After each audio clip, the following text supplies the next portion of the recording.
Sebastopol as a municipality has a huge amount of history when it comes to mining and the results of the activities there.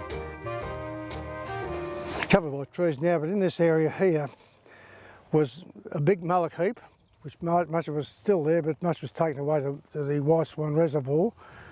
But also, I believe, the largest battery stand in Victoria, where they crushed the quartz.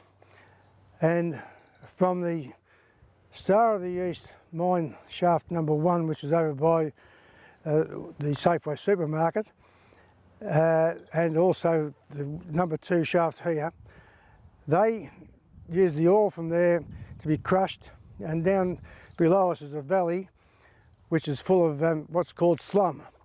And slum is the remnants of crushed quartz and clay and so forth, and once crushed it becomes sand, and that whole valley's been filled up and the river's been diverted by the slum, which that's another story of its own, the slum all around Borough East and also around Sebastopol.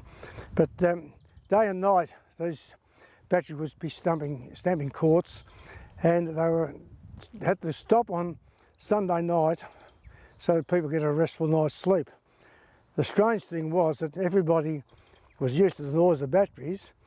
When they stopped, they all woke up instead of going to sleep.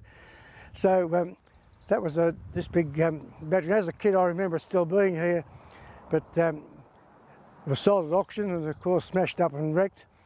How good it be today to have as a tourist attraction to know what was going with that. There was a little what you call a tram line, trolley line, which came right down Sale Street from the number 2 shaft over in by Safeway, and bringing the quartz down with a horse, dragging a little train of these little trolleys loaded with spoils for the mine and for crushing. The gold recovery took place down on the gully below us, which sadly is overgrown there now, but they call it the Redan wetlands now, but it was actually all slum, and there are cyanide ponds and so forth as part of the gold extraction process there. But there was a very big mining building built over the edge of this escarpment I'm standing at now. Hundreds of people employed in the mines, hundreds of people, and it said that you could walk underground from almost 3rd Street right through to Cambrian Hill, through Sebastopol in tunnels, if the mines all connected up. What closed the mines down? All the men went to war, First World War. There was nobody around to keep the pumps running, and all those shafts and drives and tunnels have all been filled with water. During the Depression, to give people a job, there's a program going around to cap all the shafts which were left open and abandoned in Sebastopol and other places, but they would dig down, lay timbers across and then fill with hand-mixed concrete and fill them back in, and that would cap the shaft.